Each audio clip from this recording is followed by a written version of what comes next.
आप देख रहे हैं उत्तराखंड आज तक। अल्मोड़ा नगर के रानीधारा रोड में चल रहे सीवर के कार्य से लोगों के मकान खतरे की जद में आने लगे हैं। स्थानीय निवासियों का कहना है कि सीवर लाइन डालने के नाम पर जिस तरीके से रोड को खोदा गया है, बीते दिनों हुए तेज़ बारिश के कारण रोड की मिट्टी और मलबा और पानी लोगों के घरों में घुस आया है। स्थानीय निवासियों ने जिला प्रशासन से मांग की कि सीवर निर्माण का कार्य तुरंत बंद किया जाए, जिससे उनके मकानों को खतरे से बचाया जा सके। महिलाओं ने कहा कि यदि सीवर निर्माण का कार्य बंद नहीं किया गया तो वह अपने मकान को बचाने के लिए आत्मदाह तक करने के लिए मजबूर होंगी। इस दौरान मीडिया से बातचीत में महिलाएं भावुक नजर आई। आइए देखते हैं क्या कहा वार्ड सभासद अमित शाह मोनू और स्थानीय लोगों ने। देखें ये रिपोर्ट। मेरा मकान गया, मैं आत्महत्या कर दूंगी। देखो आप जरा सर मैंने लाखों रुपए का लोन ले रखा, मैं आत्महत्या कर दूंगी इसी रोड में। लेकिन सीवर लाइन आगे नहीं जाएगी बिल्कुल। कोई भी कहते हैं आगे से इस जगह बुलाओ उसको भी।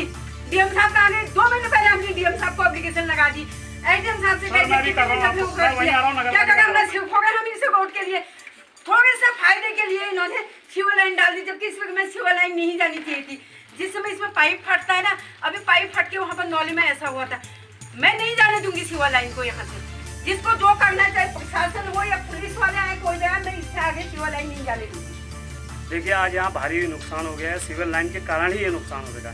क्योंकि देखिए पहले भी हम 10 बार ज्ञापन दे चुके हैं, लेकिन कोई सुन ही नहीं रहा है। नगर पालिका में बोल रहे हैं, जल निगम में बोल रहे हैं, लेकिन कोई सुनने के लिए तैयार नहीं है। यहाँ देखिए धर्माल जी का घर है, इनके घर में पूरी मिट्टी घुस गई है। उधर आगे पुनीत पंत जी का घर है, उनके घर में पूरी मिट्टी घुस गई। मैं अभी आपको दिखाऊंगा भी, उनके घर में भी पूरी मिट्टी घुसी हुई है। आगे अरुण पंत जी का घर है, पूरे घर में मिट्टी घुस गई है। यहाँ पर को अगर ये सीवर लाइन का काम, मैं ये लोगों की तो डिमांड है कि काम ही रोक दो, और मैं इन्हीं के संग हूँ। अगर वो कह रहे हैं काम रोक दो ना, इनके घर का नुकसान हो रहा, तो मैं नहीं चाहता कि किसी का घर का नुकसान हो। मैं खुद कहना चाहूँगा कि इस काम को रोक दिया जाए।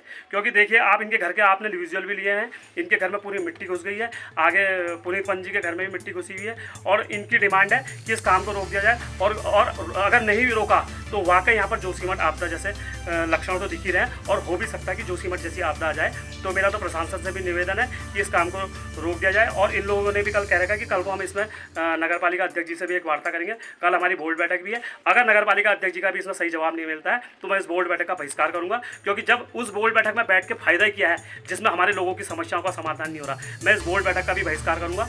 कल अगर उन्होंने हमें सही निर्णय नहीं दिया, हमारे क्षेत्र की समस्या सही से नहीं सुनी, तो मैं बोर्ड बैठक का पूर्ण तरीके से बहिष्कार के लिए मैं सबको जिम्मेदार मानता हूँ। इसमें नगर पालिका ने भी इसमें अपना संयुक्त निरीक्षण करने नेतागिरी दिखाने आ जाते हैं। लेकिन जब आज आपदा की, कहाँ है हमारे नेता, कहाँ गए वो नेता? हम अपना घर छोड़ के आ रहे हैं, वो नेता कहाँ गए? नेता वो होता है जो समाज इन लोगों ने चुन रखा है ना। नेता का कर्तव्य होता है कि लोगों की समस्याओं के लिए उनके संग खड़ा होना होता है। आज सारे नेता गायब हैं, सभी जिम्मेदार हैं। नेता इसमें नेता जिम्मेदार हैं, प्रशासन जिम्मेदार है। मैं भारतीय जनता पार्टी का नगर अध्यक्ष हूँ, लेकिन मैं अगर प्रशासन भी इसमें साथ नहीं देगा तो मैं इन लोगों के संग धरने में बैठने के लिए तैयार हूँ। कोई नहीं पहुँचा है, ना नगर पालिका पहुँची है, ना यहाँ पर को जल निगम जिनके जिम्मेदारी बनती है, कोई नहीं पहुँचा है। इन लोगों के बीच में हम पहुँचे हुए हैं। तो अभी मेरे आपके सामने ही वार्ता हुई है। ठेकेदार भी आने से पता नहीं क्यों डरता, और अच्छा ही हुआ नहीं आया, क्योंकि लोगों में क्रोध ज़्यादा है। ठीक ही हुआ नहीं आया। मैं तो साफ स्पष्ट कहने में विश्वास उपलब्ध नहीं है। और हमने कुछ नगर पालिका के अमीन साहब आए हुए हैं, कुछ लोगों द्वारा यहाँ पर को मतलब इनके द्वारा यहाँ पर को मिट्टी सफाई की जाए। जो लोगों की मांग है, इनके घरों का नुकसान नहीं होना चाहिए। मैं इनके संग हूँ, और वाकई मैं सुबह से देख रहा हूँ कि इनके घर के हर किसी के घर में मिट्टी आई हुई है। मैं चाह रहा हूँ इस रोड को शीघ्र ठीक कर दिया जाए, वरना हम तो यहाँ पर धरने में, मेरे हिसाब से जहाँ पर सीवर लाइन करी है, करीब 8 मकानों में मलबा घुसा हुआ है। ये जो है सीवर लाइन जब से खुदी है तब से ये पूरा पानी हमारे घरों में जा रहा है। हमारे पूरे मकानों में पानी आने लग गया है सीवर लाइन खुदने से। और नौली पे जो है पूरी मिट्टी ऊपर से आती है। इससे पहले भी हम जिलाधिकारी के पास गए थे, लेकिन वहाँ से कुछ भी नहीं हुआ है। अभी तक कोई आदमी नहीं आया। मुआयना भी होता है तो शाम के अंधेरे में होता है मुआयना यहाँ का।